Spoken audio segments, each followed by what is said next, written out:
Welcome to ProjectME, the podcast. I'm your host, Tiffany Carter, the founder of ProjectME, multimillionaire entrepreneur, former TV newscaster, money-making expert, female empowerment speaker, and self-proclaimed office supply addict. My mission is to take the mystery out of making big money. Every week on ProjectME, the podcast, I'll share success tips, strategies, and stories from other entrepreneurs, experts, and millionaires, showing you exactly how you can achieve your most exceptional life. Now let's get to it.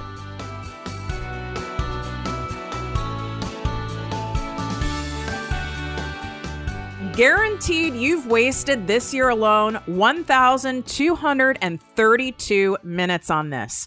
Obsessing over it, analyzing it, overthinking, second guessing, wondering, and we cannot do this any longer, to the point where I am going to make sure this is fixed for you.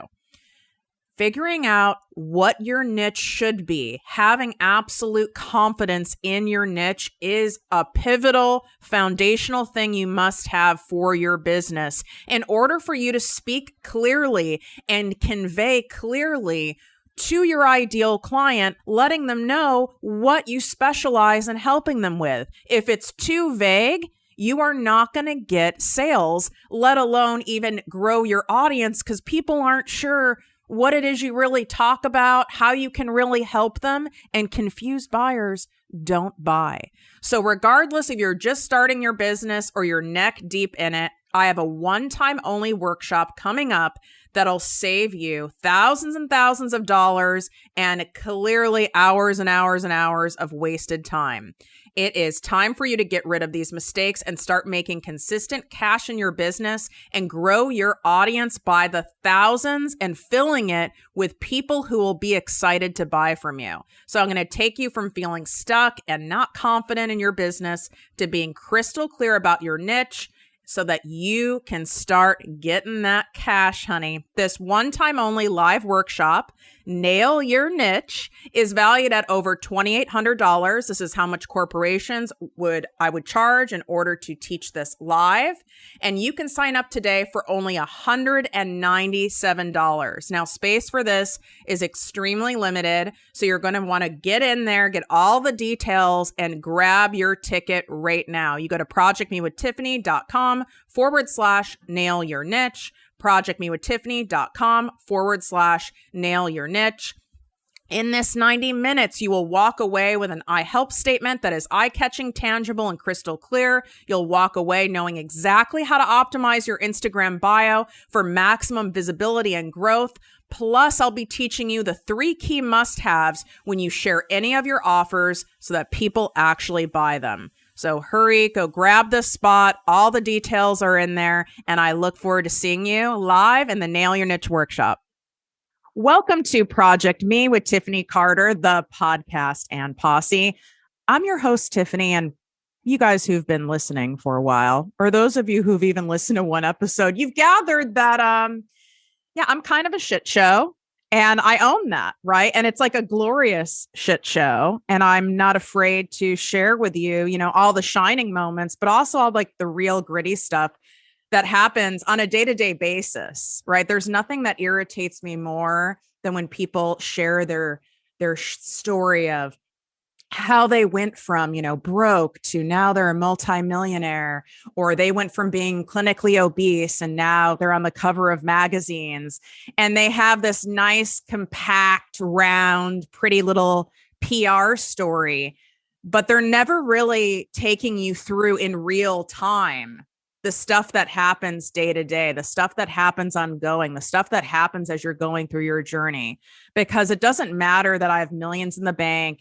It doesn't matter that I'm living on a, oceanfront beach house in Los Angeles. Like that's all a byproduct of a lot of work I've done. But like just before I came on to record this with our guest today, I was in full tears.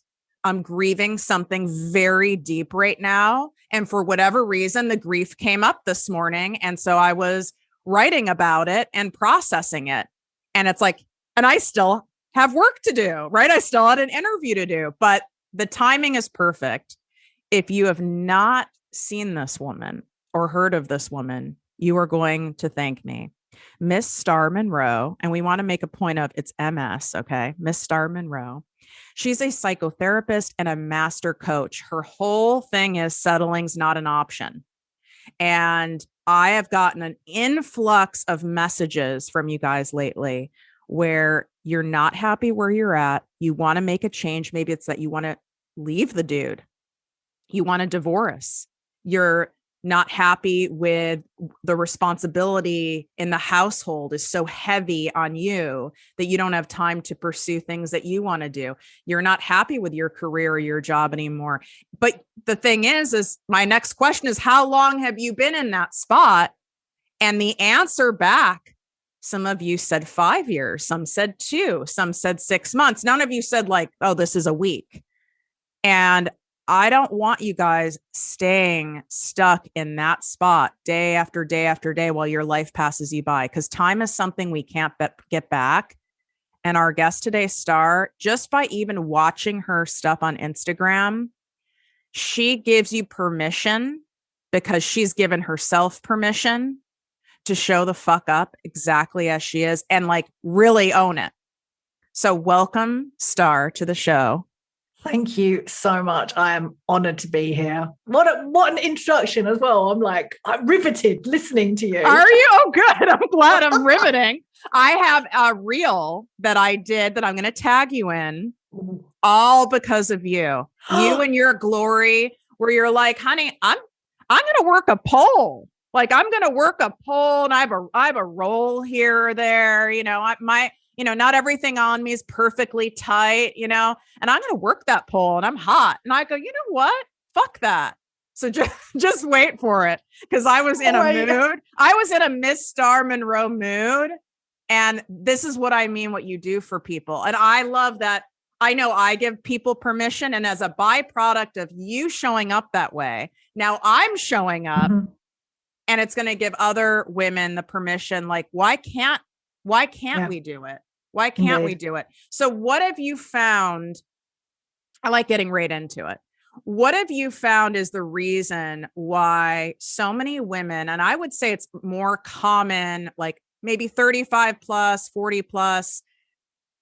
Why is it that there's like an epidemic of us who get stuck in settling for less and we don't know how to get out of it, or we've convinced ourselves that we don't know how to get out of it? I think you've got a really good point there. It's like the convincing ourselves. I always remember when I hit 40, I'm in my 50s now. I look back at my life and I was like, what the fuck are you doing? Right. So my life up until 40 was an absolute, your words, shit show. And I left a trail of destruction, addictions, alcoholism, bankruptcy, abusive relationships, toxic relationships, you name it, severe body hate. And when I got to 40, I took a moment. I think it was on my second breakdown. So it like the universe had to fucking knock me over for me to get my attention. But it made me stop and I went, shit. Look at what I've done with my life. If I carry on doing this, the rest of my life, and I'm getting older, is going to be an absolute disaster because I don't have youth on my side. And so at that point, what I did was if I taught myself how to be this way, I can teach myself another way. So if it goes back to you answer that question, why do we get stuck? Why do we go like a hamster on a wheel over and over and over again? It's our thoughts and then it's our actions. And, we get kind of caught up in it, but it needs us to just take a moment to go, oh, it's like a breath. It's like that expansion and just go, the knowledge, the wisdom that you've learned this way, it's not the only way. You can learn another way. And the other thing is that we're conditioned from the day we pop out of our mum's vagina.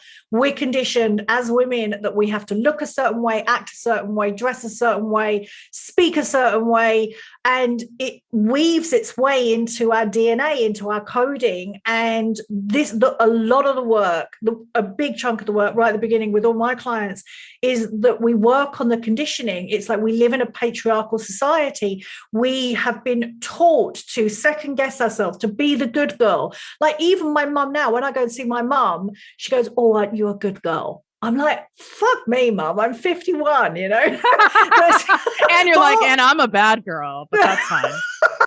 She knows that as well. My mum knows me well. But the thing is, it's like this conditioning, and it weaves through like the cells of your body until you believe it. And you need a wake-up call. Women need a wake-up call. And they're already getting the wake-up call because they're questioning. I always say that if you start to question anything, then there's your fucking answer. Because if something was right, if something was like 100% right, you would not question it at all. But it's when we start to question it, and then most of us, and I've been there, so no shade, we put our heads in the sand, we deny, we get busier, we may be drinking a couple of glasses of Chablis every single night, we might be eating things when we're not really hungry. We go into denial. So we need someone like you or me to come along and shake them and wake them up and go, there's another way. There is another way. So in reading about you, and I didn't know this part, I did not know that you have had addictions, right, with drugs and alcohol. So was that one of the things? Because I'm a big proponent of we all have addictions, right? Doesn't mean it has to be to substances. Mine are people, places, and things. I've tried many substances, and I just don't have that gene. I'd be dead. I'd be in a pile of cocaine in like Zimbabwe somewhere if I had that. So thankfully I don't have that gene because I've tried it all. But we use substances, we use relationships, shopping, whatever it is, to numb ourselves. Was that how that started for you? So my life story is when I was a little girl, and I love my mom and dad dearly, and they never did anything terrible to me, but it doesn't really matter when you're a child. Just someone slamming a door can cause trauma and stuff. But from an early age, I was taught it wasn't okay to be me. I was headstrong. I was loud. I was precocious. I would scream a lot. My mum would be like, "Oh my God, I couldn't leave you for a second." And you'd be falling down the stairs. You'd be doing something to cause a commotion. But that was, from an early age, I was taught that was not okay. And what we want as human beings, we all want to be loved and we want to belong. So I took all this bullshit into my life, and it just got worse. So then I was bullied at school, and then I never liked my body because I kind of read the Vogue magazines and I never looked like the Vogue. Remember the supermodels? Oh my God. Yeah, like what was Kate Moss? Like these people were heroin chic, right? Basically we would have to be like dying and on drugs to look like that. Yeah, so I kind of went through my life and then hated my body and stumbled into my first marriage. And then as I came out of my first marriage, I sort of entered into my second era of partying. And that's when the fucking cocaine, MDMA and everything else came my way. And just, I was running from who I was. I have been, up until recently, I've been running away from who I am because I was taught it was not okay to be me. So all my addictions were because it was so uncomfortable to be with me, to be with my emotions, to look in the mirror and to see what I thought at the time was just this ugly, unattractive, unloved, didn't fit in girl or woman in front of me. So I would do all these kind of things. I had an addiction to plastic surgery. I had my tits enlarged like 3 times, nose job, eyes. I don't regret any of it, but it was like, I just didn't like me. So my addictions were a way of me getting away from that, running away from who I was. And like I said, when I hit my 40s, I was just like, oh my God. Like if I keep this up, this is not going to be an attractive look. No, it was this cycling, and I tell you, the main thing that really brought it to my attention, it was my body hate, because I'd hated my body since I was 11. And I did great. I've done some amazing things with my body in my life. I was a figure athlete. I was on stage. I was a showgirl for many years. I ran a pole dancing school, but still nothing was good enough. And the thing is, when you don't like who you are, nothing is ever going to be good enough. You've got to come home. I never felt safe to come home. So at 40, it was me recognizing that, oh, fuck, I thought I was clean eating, like the bodybuilding, they clean eat. It's a term. I still think they use it now, paleo or whatever bullshit. But I was just cycling through, eating really well and then binging. And I was like, I just keep doing the same fucking thing, expecting a different result. And I'm like, I started to wake up when I was 40. And I was always intrigued into self-development, personal development, and I was, human behavioral specialist. But yeah, I just hadn't figured my own shit out until it all fell apart. Well, I find that that's common, right? Like, so were you, because obviously you've gone through a lot of training to be a psychotherapist. So did you already have those credentials prior to 40, or is this something you went into later? Yeah. So at 40, so my decade of my 40s was, I call it my unraveling, right? So it was my real unraveling. And I sort of remember I was in my local town, and I just went, well, look, you've got a couple of choices here. You can either go back to therapy, and I've been in therapy since I was 25. Me too. And I was still so fucked up. I was like, I did like equine therapy, art therapy, water therapy. Did all the therapies. But I said, you can go back to therapy, or guess what? You can go and train as a psychotherapist. And I was like, oh, fuck this. I'm going to go put myself back to school. And then that just set me rolling. And I just did so many qualifications. But I tell you what, I did all the certifications, all the qualifications for me. I didn't expect to be a psychotherapist. I didn't expect to be a coach, because I did all the training for me, because I wanted to understand why I did the things I did. So I'm really curious. I want to, and a lot of my work is to root down, because it's never the top layer stuff, or there's always some fucking stuff from childhood that's like manifesting its way through our entire lives. So I needed to learn why I was literally pressing the self-destruct button every 2 seconds. And what I learned in 5 years, and oh my God, it was so painful. When I tell this story, you're going to laugh so hard. But when I peeled all the layers off, just peeled all the layers. And as you peel all the layers off, all the pain starts to come out. Oh my God. And then you start really waking up and going, oh my God, these choices that I'm making right now are not good. Because I was still in a codependent relationship. The only good thing about that codependent relationship, he had the most amazing dick.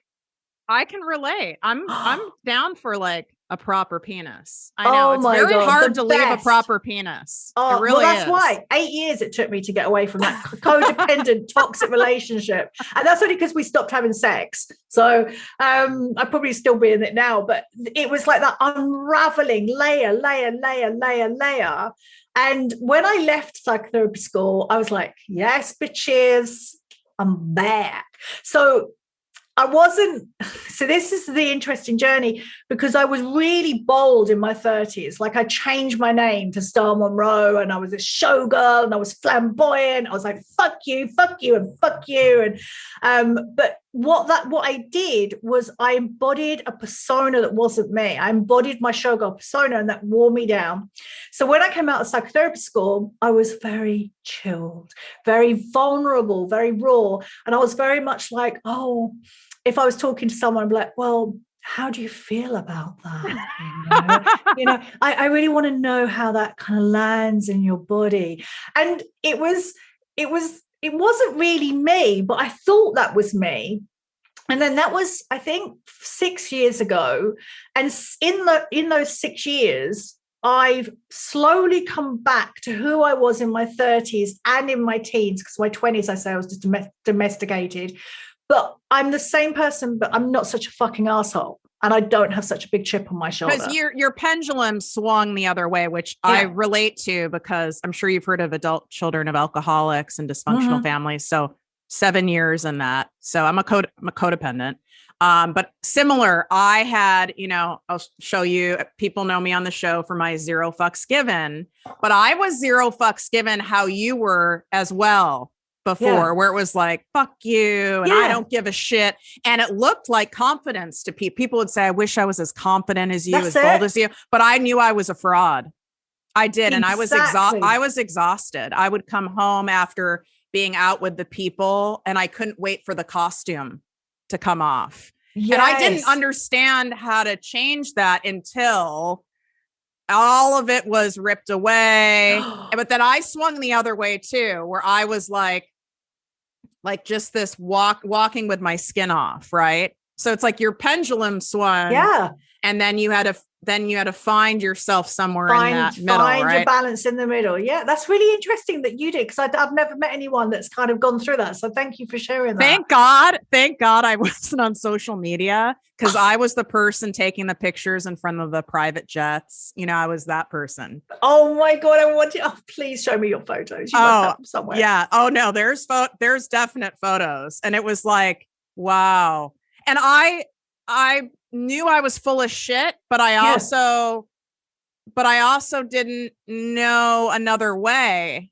See, there you go, right? Because you knew you was full of shit, but you didn't know there was another way. So if you circle back to your question, that women get stuck, women get like they're stuck in life, they're settling, they know that they know in their bodies that it doesn't feel right, but it's like, we live it, it becomes that identity, but it's that woman kind of questioning it and going, right, well, who do I need to listen to and what book do I need to read? Because whatever you follow next, it's your next step and it'll open a door up. So I'm sure, I mean, I don't know your story, but I'm sure it's something similar. Like there were various things that kind of got you to unravel yourself. And the unraveling, by the way, you guys, continues, right? Like I'm sure, Star, it's not like you've found your home and yourself and now every day you wake up with like rainbows shooting out of your ass and unicorns skipping into my bedroom, right? Like you still have more layers and things that come up. Right? Fuck, it never stops, and that's why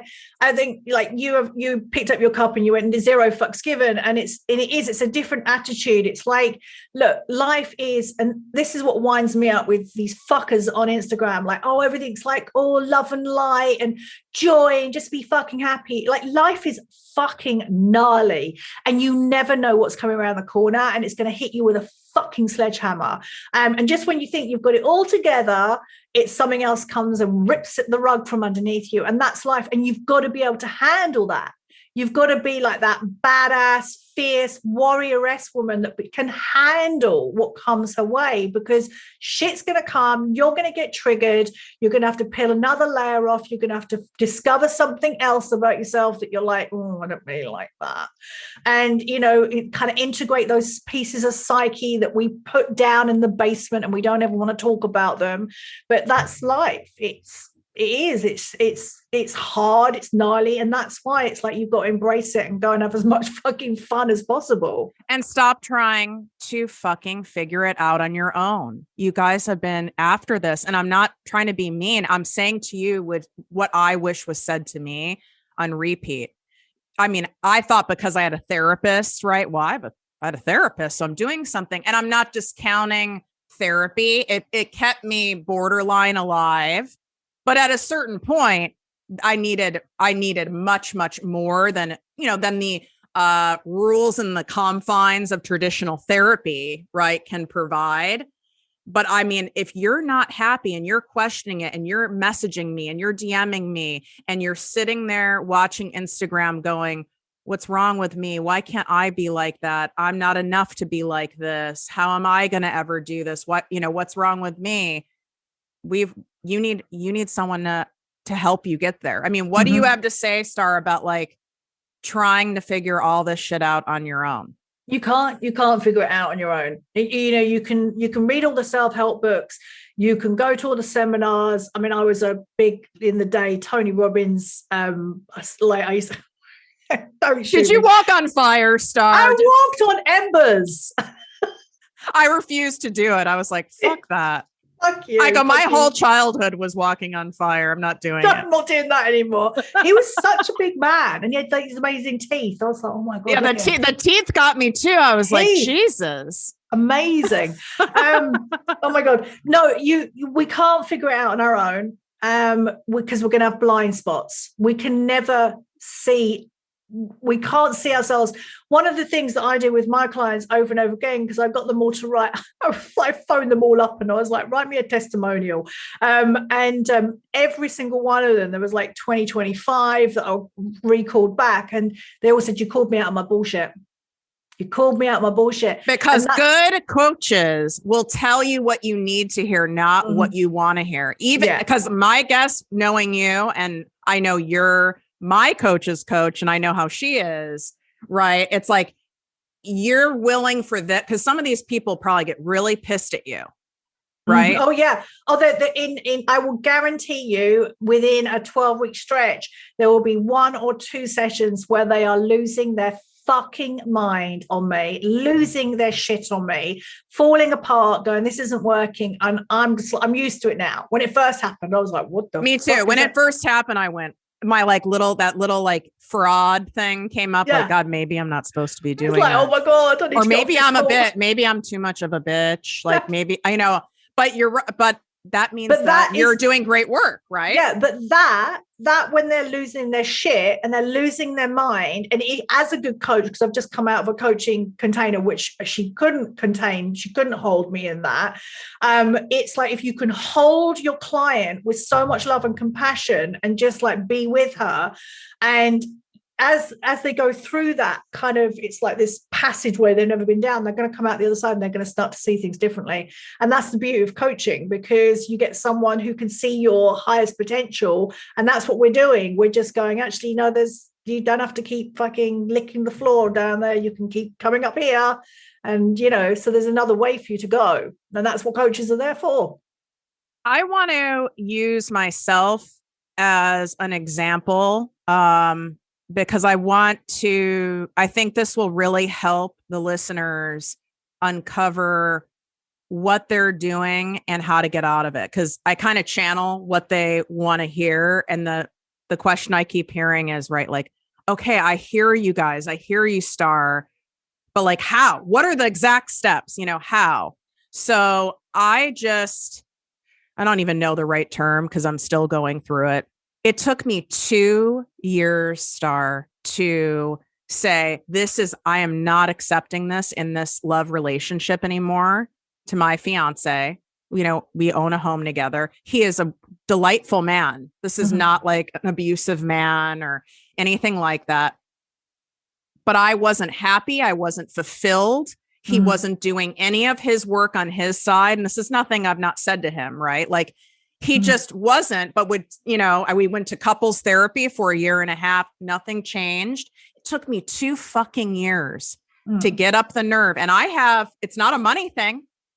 I wasn't with him for that. I could leave and go anywhere I want. It took me 2 years. There's no children involved. I mean, he has kids, but they're grown. It took me 2 years to say, I'm leaving. This isn't working. I said all the lines of, this isn't working. I need this from you in about 1,000 different ways. No empty threats. I'm not that girl, right? I don't do that. But it took me 2 years of being so unsatisfied. I kept going, is it me? It's me. It must be me, because what did I pick up from childhood? I'm inherently flawed. I'm too much. That was my messaging. You're too much. You're too sensitive.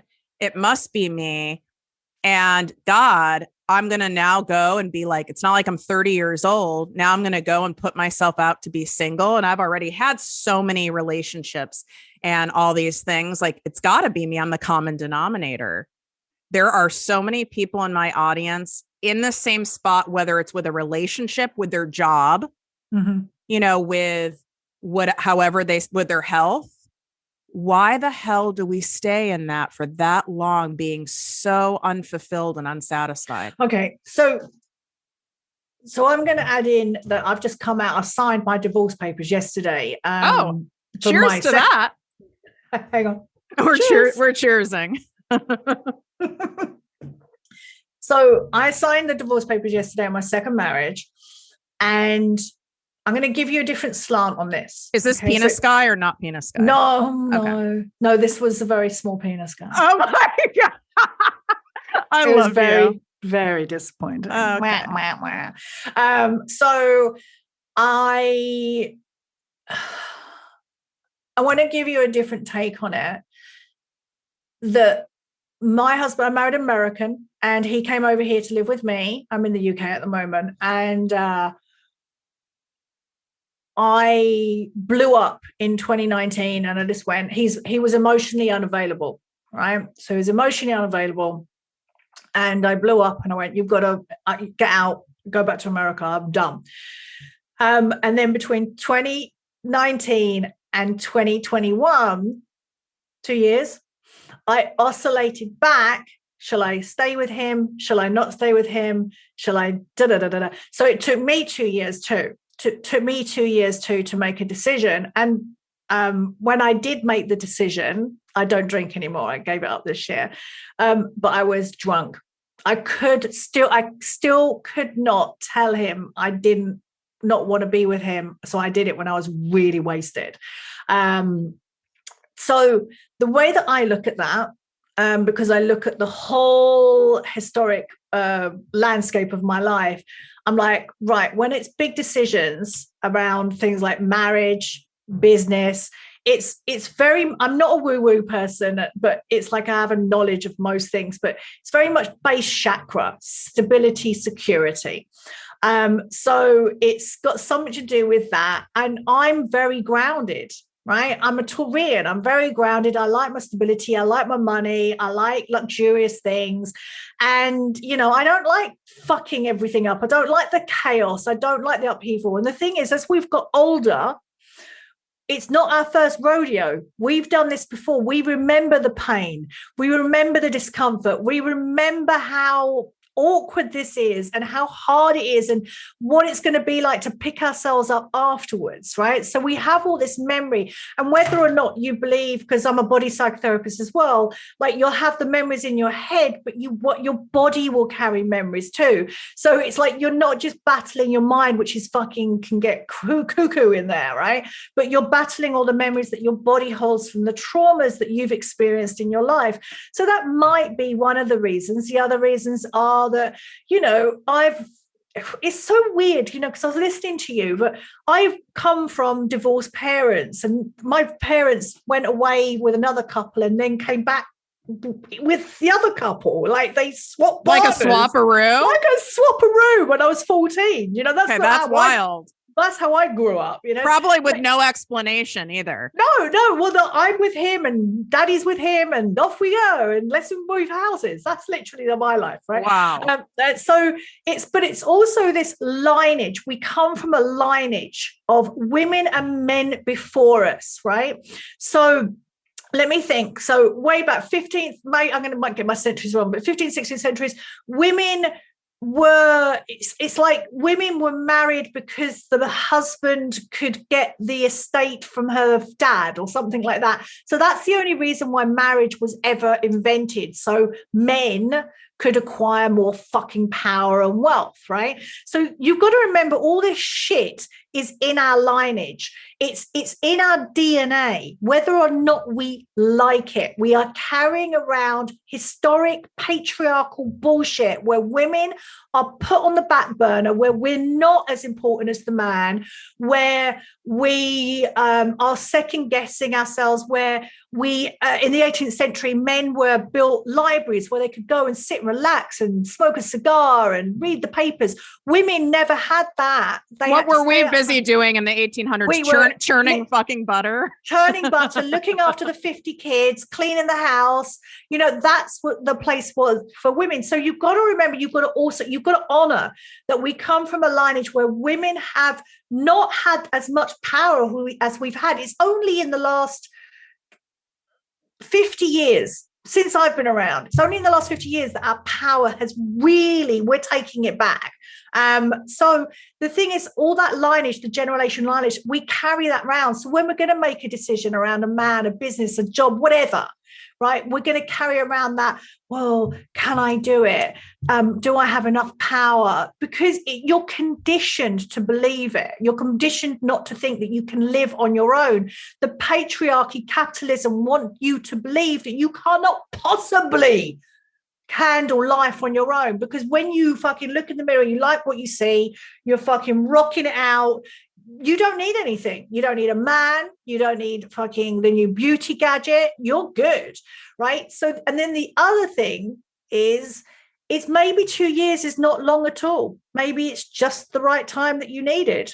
Because for me, that's how I look at it. I don't look at it was a long time. I just took 2 years to decide. But in those 2 years, what I did was I fortified the fuck out of my life. I built a life around what I wanted. I took my business to 6 figures. I fucking worked my ass off. So when I did it, I've got a safe place to land. I didn't fuck around. I did exactly the same. Now that I think about it, I did the same thing. Yep. I went to, even though I had more than enough. And I like saying that, not in a bragging way, because your ego, you guys, is going to tell you, well, you know, I don't have the money like both of you have. And I had the money and I still was there 2 years. Mm-hmm. But I didn't have what you're taught. It was like, can I do this? Can I live the luxury I want to live? And I was afraid of the disruption. I love things being easy. There you go. So you've got to look at what kind of person you are. What do you like? And so easy. Yeah. The thing is, so all our egos, right? Our egos are programmed for us to stay in our uncomfortable, comfortable zone, comfortable zone. So that is the place where you're like, oh, I don't really like this, but I can't bother to do anything. That's your ego. And the work that I do with all my clients is you've got to get out your heads. And I even had a conversation a minute ago with another coach. And she said, well, how often are you just dropping into your body? And I was like, oh, I've forgotten to do that. So because when you drop it, we've got 7 wisdom centers in our body, 7, right? The head is just 1. So you've got, let me see if I can get all these right. You've got your heart, you've got your gut. So your heart is kind of like this truth. Truth will emit from your heart, right?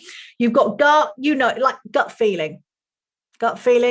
Pelvis, the animalistic, instinctual kind of like, oh, I want to fuck his brains out or fuck her brains out, or, I need to get the fuck out of here. So that animal primal kind of feeling. I mean, there's a lot of coaches out there that will talk about pussy power, but I'm like, what about, sorry, because it really, I don't know why I'm so irritated by it. How do you feel about this trending thing I'm seeing with, I call her Sarah, the spiritual influencer, talking about divine feminine energy, and we have to embody that? I'm like clutching my mic. For me, it doesn't resonate, right? So for me, it doesn't resonate because I just came out of a year training as sex, love, and relationship coach with Layla Martin. I wanted to scratch my eyes out with a rusty fork every single fucking day I was on that coach, because all the women talk like this. And exactly. How's your pussy? Yeah. I'm like, fuck off. I just love you. Exactly. I get it. I mean, literally, Layla Martin has an amazing following. Bow down to her. She's an amazing businesswoman. And she has a lot of followers that just love her vibe. But for me, I didn't grow up like that. You touch me too much, I'm like, get the fuck away from me, right? I'm just not, didn't grow up in a huggy feeling, but like environment. And so when someone comes up and says, well, how's your pussy feeling? I'm like, what the fuck? And the other thing as well is, because you've got Mama Gina and she talks about, listen to your pussy, but they don't take into a fact that if you've had trauma or your body has lodged trauma into your pussy or your pelvis, then it's not the place for you to trust. So going back to the wisdom centers, it's like you've got your pelvis, you've got the bones, you've got your legs, and then you've got your head, right? So, and you've got your throat as well. Sorry, so I knew I'd miss one out. But it's like these are all your board of directors. They all sit around your table, and you want to be able to consult with all of them. So the divine feminine thing, I just feel like it's been co-opted in. It's like women are squeezing the fuck out of it to make money, and for me, it doesn't resonate. I'm not that kind of like, oh, wafty, float around in my wafty sheer negligee. With your nipples slightly exposed, with your white bikini. Yeah. And the thing is as well, the other thing with that kind of is what is it? It's like this industry is that most of the women are under 30, under 35. I'm like, I've forgotten more than you fucking know, love. I'm like, fuck off telling me what to do with my body. Plus, as you hit menopause, your body is going to motherfucking change, and all the shit that they're saying about their wombs and their blood rituals and things like that. I just never grew up with it, and I'm of a generation that I'm just like, can't get behind it. Doesn't resonate with me. I asked you this right now. I asked you this because I know I have Sarah the spiritual influencers who listen to the show, but I'm saying this. I think what's going on, especially with like social media, just our society, it's like your ego's wanting to look for a quick fix, right? Like, I'm going to go on this feminine energy retreat or take this course or do a moon ceremony. And now all of us I'm going to do ayahuasca. And now I'm going to have all of my answers and I'm going to magically morph into something. And it just doesn't work like that. Right. So a lot of those women who have come into my world, they don't tend to resonate with me, but the ones that slip through the net and I tend to work with, they always have really great rituals and practices every single day. And I always like bow down to them. They meditate, they'll do their erotic dance, they might do their yoni massage, whatever, right? And yet when they go out into their day, they're a shit show. Like Trevor driving his truck is going to trigger them. Someone phones them up, they get all flustered. And the way that I've learned is that I don't want to sit on my mat and do my meditation. I want my fucking life to be a meditation, right? I don't want some fucker to come around the corner and trigger me. I want to be able to manage myself in my life as I'm moving along. So life becomes a moving meditation. And there's so many opportunities to kind of plug into mindfulness and your body through that, rather than sitting on your mat or thinking. Everything has something in it, right? Everything has something in it. And it's like, you've got to learn to pick and choose, cherry pick what works for you, apply it to your life. And then you're going to find that you might run with something for a while, and then that gives you something, and then it's going to wear out. Well, then that's your opportunity to go and try something else. And that's the way that I live my life. I don't have any dogma. I trial and error. I will try things and see what they work. Even this year, like I had a Kundalini practice for like 2 months. My ego loved it. It's like, oh my God, you're so spiritual, star. Like, oh yeah, you've got this. You're on your mat. Yeah. And then all of a sudden I was like, I don't want to do this anymore. So I was like, well, what am I going to do? I'm going to join a gym and go and throw some weights around. So, but it's like listening to that intuition inside your body and not getting stuck into any dogma. I'm trying to think, like, that divine feminine, it's just a fancy word to make more money. It's a beautiful phrase. I mean, it's very alluring, right? And the other thing as well is that this way of life has always been around, this kind of more feminine way of living, this kind of soft, you live in your body. This is what I would take from the divine feminine movement, right? You live in your body. You don't want to live in your head too much, because most of us will be living in our heads and attacking life from our heads and trying to figure everything out, living in rationale, being very logical about things. And it's only going to get you so far. So the wisdom from the divine feminine is to drop into your body, listen to your body, create a deeper connection with your body, your intuition, start to learn to trust yourself, drown out the outside noise, listen in. You're the one with all the fucking answers. No fucker out there has got all the answers for you. People like you and I will open doors for someone to find their answers. And then whenever someone does find their answers, they're very powerful and they're going to embody them, and then they're going to run with them. But when people start to do something because Sheila over there on Instagram is floating around in a fucking sheer dress dancing, oh, well, I'm going to start doing that, my life's going to be all magic. No, I don't think so, love. No. For the women who are listening, which 70% of my listeners listen in the shower, by the way, which I've started listening to podcasts in the shower. It's delightful. What what's going through their minds is they know. I know you guys know what you need to do. We do know, right? Like I knew what I needed to do for 2 years. You I guarantee knew, right? There's a part of you that knew, but we're like scared of the life disruption, the risk, all of that crap. How do they get from, all right, I know you guys, I know what I need to do, to actually doing it?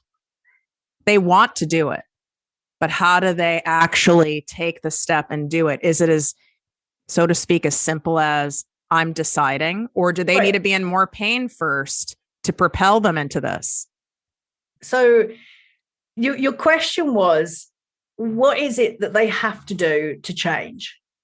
Right. Yeah. So then what I would do, I'm going to give you an answer, but what I would do is pose that question back to them, right? And get them to go, well, and get them to think about it and go, well, what do I need? And then I would really invite them into their fantasies. Well, I want someone to come along and make the decision for me. I want daddy to come and rescue me. I want to hire a coach and she's going to give me, I really would invite them to drop into fantasy world and give some time to be in fantasy world.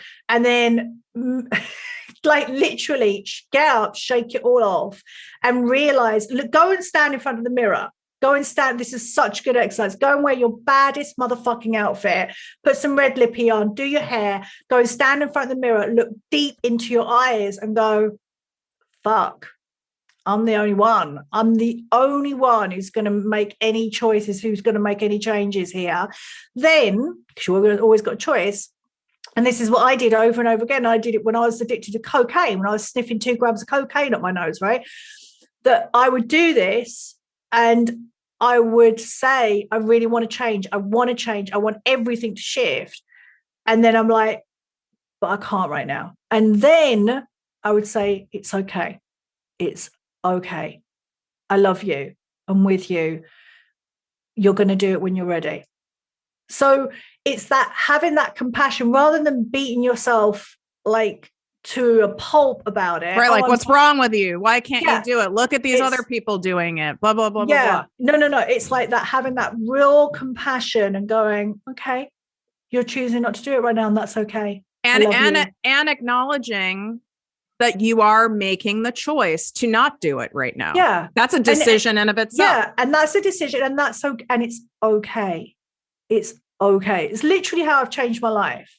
Like even now, like I feel like I should be working on my business more, but I'm like, I don't want to. And I'm like, it's okay. We've got this. It will be okay.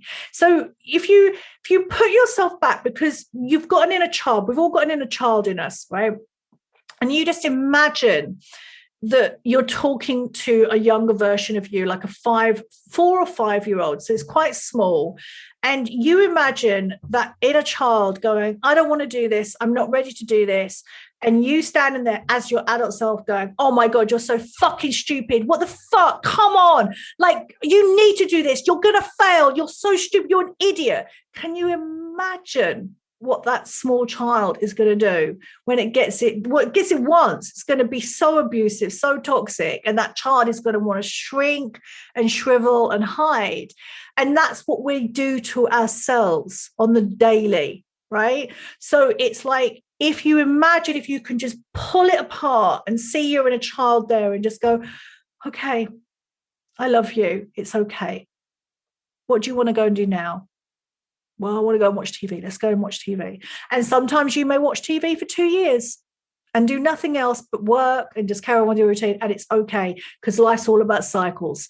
And sometimes like someone's in summer, and that's the thing about Instagram, isn't it? Everyone's in summer all the time. You're so right. Everyone's in summer and everyone's tan. I'm like, everyone is always in summer. Except you, me, and Cara. We're the only ones who have no spray tan.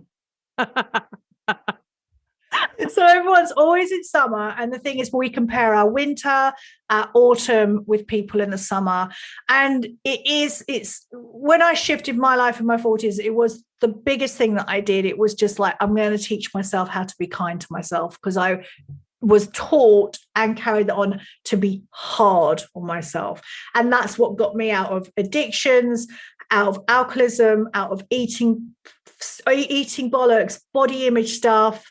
And it's got me to where I am now, so it's just because I'm always with me. I'm always with myself. I love that. It's the contrary action. You've spent your whole life being hard on yourself. How about experimenting with being kind to yourself? And then what your listeners are probably going to go, well, I tried it and it didn't work. I'm like, no, my friend. No.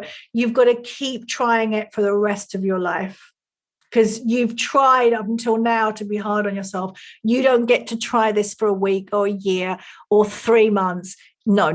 You do it every single day for the rest of your life. And some days you're going to fuck up, and that's okay. You just pick up from where you started. It's like, just keep going. I love that. How can the people work with you? Now, before we go there, you guys better take a damn screenshot of this episode and share it in your Instagram and Facebook stories. Tag myself at ProjectME with Tiffany. Tag at Miss Star Monroe, MS Star MONROE, to show us if you loved the episode, you appreciated it. Spread the word. Share it with someone who is at a sticking point, at a decision point in their life. This could be the catalyst for them to be softer on themselves or to make the change. But if you feel inclined to share it with someone, do it. That is the change. When you're softer on yourself, that is the change. I love that. That's the change. So I know right now you have, you've opened, I believe, which I don't think you do very often, some private coaching spots with you. Yeah. So right now there's, I've opened a couple of spots to work with me privately, coaching, psychotherapy, mentoring. So I just blend everything. So I've got a couple of spots open for that. And then I have my monthly membership club for badass women who want more in life and get it.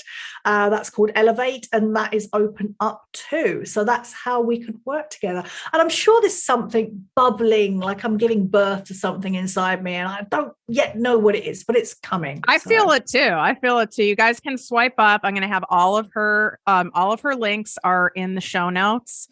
And, if you're intrigued, if you feel drawn, I would trust that. I would lean into that and at least investigate that for yourself.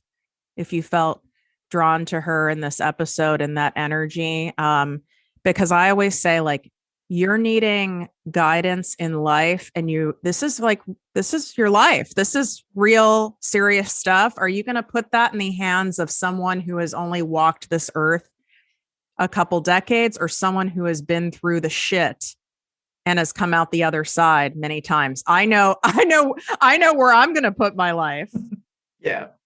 Well, thank you for this delightful conversation. I appreciate you being such a breath of fresh air and showing all the seasons online, because it's so rare. And it delights me to watch you and be in your presence. Thank you so much for having me. It's been a ball. Thank you. Bye, love.